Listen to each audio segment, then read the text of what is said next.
जय माता दी दोस्तों, आप सभी को वट सावित्री की हार्दिक शुभकामनाएं। ज्येष्ठ मास की कृष्ण पक्ष की अमावस्या तिथि को वट सावित्री का व्रत रखा जाता है। इस व्रत को रखने वाली सुहागिन महिलाओं का सुहाग अटल होता है और पति पर आया हुआ संकट भी टल जाता है। ऐसी मान्यता है कि सावित्री ने इसी व्रत के प्रभाव से अपने पति सत्यवान के प्राण को यमराज जी से पुनः वापस लिया था। तभी से सुहागिन महिलाएं अपने पति की लंबी उम्र के लिए इस व्रत को रखती है। इस व्रत को सौभाग्यवती महिलाएं निर्जल रहकर करती है और वट वृक्ष की पूजा करती है। पौराणिक मान्यताओं के अनुसार इस दिन वट वृक्ष की पूजा करने से मनवांछित फलों की प्राप्ति होती है, अखंड सौभाग्य, सुख समृद्धि और संतान की प्राप्ति होती है। आपको बता दें कि हर सुहागिन स्त्री को वट सावित्री व्रत की पूजा करने के बाद वट सावित्री व्रत की कथा का पाठ जरूर करना चाहिए। तो आज इस वीडियो में सुनेंगे वट सावित्री व्रत की कथा। लेकिन उससे पहले आपसे निवेदन है कि यदि वीडियो आपको थोड़ा सा भी अच्छा लगे तो कृपया एक बार लाइक अवश्य कर दीजिएगा और व्रत की सफलता और अखंड सौभाग्य की प्राप्ति के लिए कमेंट बॉक्स में अवश्य लिखिएगा जय माता दी या जय मां सावित्री। तो चलिए सुनते हैं वट सावित्री व्रत कथा, जो इस प्रकार है। वट सावित्री व्रत कथा के अनुसार मद्र देश में एक धर्मात्मा राजा रहता था जो सभी प्राणियों के हित में तत्पर रहता था। उसका नाम अश्वपति था। धर्मात्मा, क्षमाशील, सत्यवादी होने पर भी राजा संतान रहित था। एक समय वह राजा प्रभास क्षेत्र में यात्रा करते हुए पहुंचा और सावित्री स्थल पर आ गया। वहां पर राजा ने अपनी रानी के साथ इस व्रत को किया, जो सावित्री व्रत नाम से प्रसिद्ध सभी प्रकार की कामनाओं को पूर्ण करने वाला है। भूभुर्वः स्वः इस मंत्र की साक्षात मूर्ति बनकर स्थिति श्री ब्रह्मा जी की प्रिया सावित्री देवी उस राजा पर प्रसन्न हुई।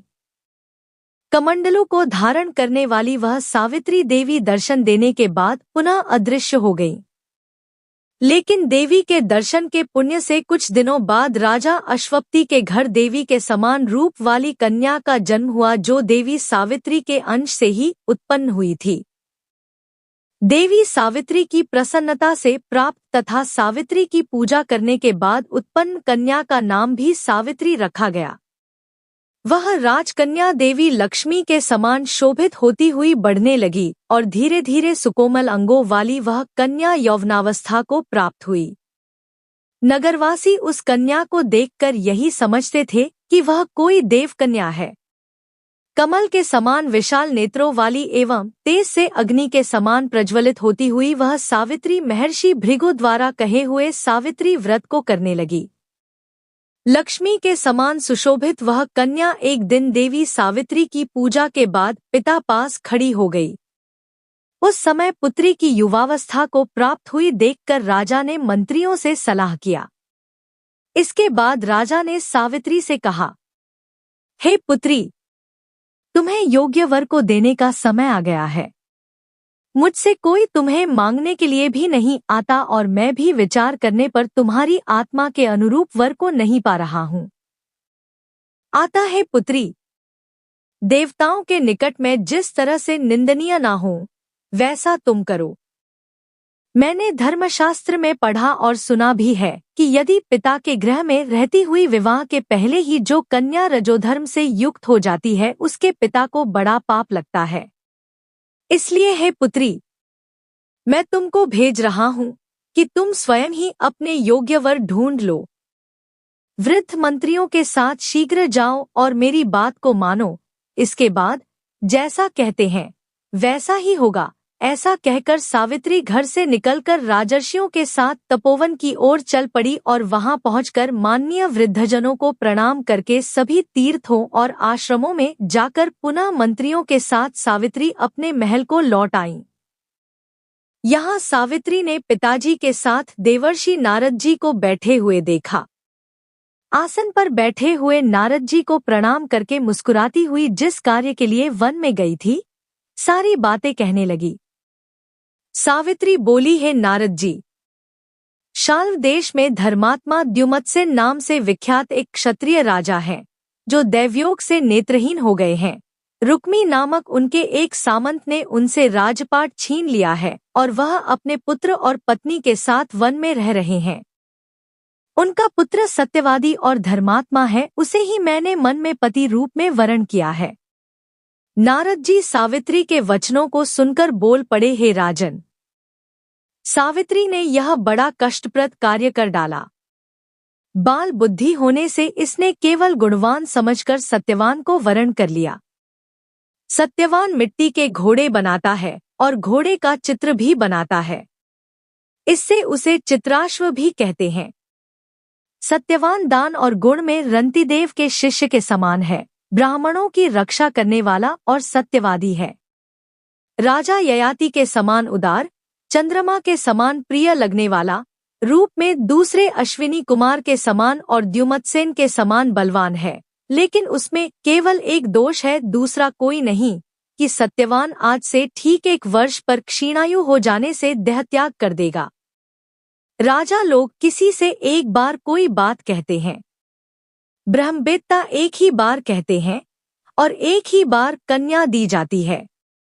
ये तीनों कर्म एक ही बार किए जाते हैं, बार बार नहीं। दीर्घायु हो अथवा अल्पायु, गुणवान हो अथवा निर्गुण, वर को एक ही बार वरण कर लिया, अब दूसरे वर को वरण नहीं करूंगी। नारद जी ने कहा, हे राजन, यदि आपको उचित लगता हो तो अपनी पुत्री सावित्री का कन्यादान शीघ्र कर डालिए।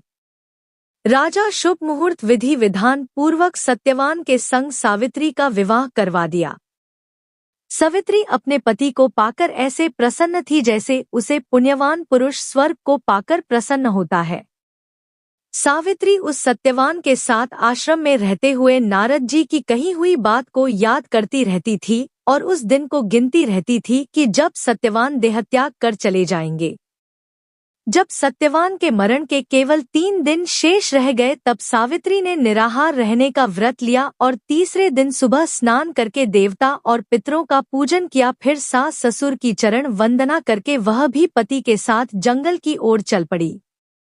जंगल में लकड़ी काटते काटते अचानक से सत्यवान के सिर में दर्द होने लगा। सावित्री ने कहा कि आप कुछ देर मेरी गोद में सिर रखकर सो जाइए, फिर हम आश्रम की ओर चलेंगे।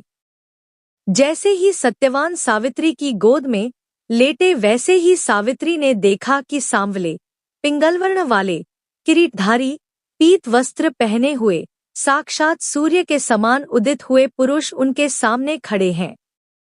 सावित्री ने उन्हें प्रणाम किया और उनसे पूछा कि आप कौन हैं? इस पर यमराज ने कहा कि मैं सब प्राणियों के लिए भयंकर और कर्मानुसार उनका उचित दंड देने वाला यम हूँ। सो हे पतिव्रता सावित्री, समीप में पड़े हुए तुम्हारे पति की आयु समाप्त हो गई है, इसे यमदूत पकड़कर नहीं ले जा सकेंगे, इसलिए मैं स्वयं आया हूँ। ऐसा कहकर फांस के लिए हुए यमराज ने सत्यवान के शरीर से अंगुष्ठमात्र शरीर वाले जीवात्मा को बलपूर्वक निकाल लिया। इसके बाद यमपुरी की ओर चलना शुरू किया। सावित्री भी यम के पीछे पीछे चलने लगी। यमराज ने सावित्री से कहा कि कोई भी जीव बिना आयु समाप्त हुए यममार्ग से नहीं जा सकता। सावित्री ने यमराज से कहा कि आप जैसे सज्जन पुरुष के साथ मैं चल रही हूँ, मेरे पति आपके साथ हैं, तो मुझे आपके साथ चलने में कोई शर्म और ग्लानि नहीं हो रही है। दूसरी बात, स्त्रियों के लिए इस पृथ्वी लोक में पति को छोड़कर कोई अन्य स्थान नहीं है, इसलिए मैं आपका अनुगमन कर रही हूँ। सावित्री की मधुर बातें सुनकर यम ने कहा कि मैं तुम्हारी बातों से प्रसन्न हूँ, इसलिए जो इच्छा हो वर मांग लो। सावित्री ने तब यमराज से अपना खोया हुआ राज्य, सास ससुर की आंखों की रोशनी और 100 पुत्रों का वरदान मांग लिया। अपने वरदान में जाल में फंसकर यमराज ने सत्यवान की आत्मा को मुक्त कर दिया और सावित्री को लौटा दिया। सावित्री पति के साथ अपने आश्रम लौट आईं।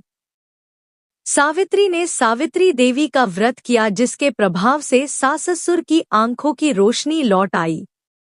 इनका राज्य भी मिल गया और 100 पुत्र हुए। तो दोस्तों, यह जानकारी आपको अच्छी लगी तो कमेंट में जय माता दी या जय मां सावित्री जरूर लिखें। वीडियो थोड़ा भी अच्छा लगा हो तो कृपया वीडियो को लाइक अवश्य करें, शेयर करें और साथ ही साथ हमारे चैनल को सब्सक्राइब करें। धन्यवाद।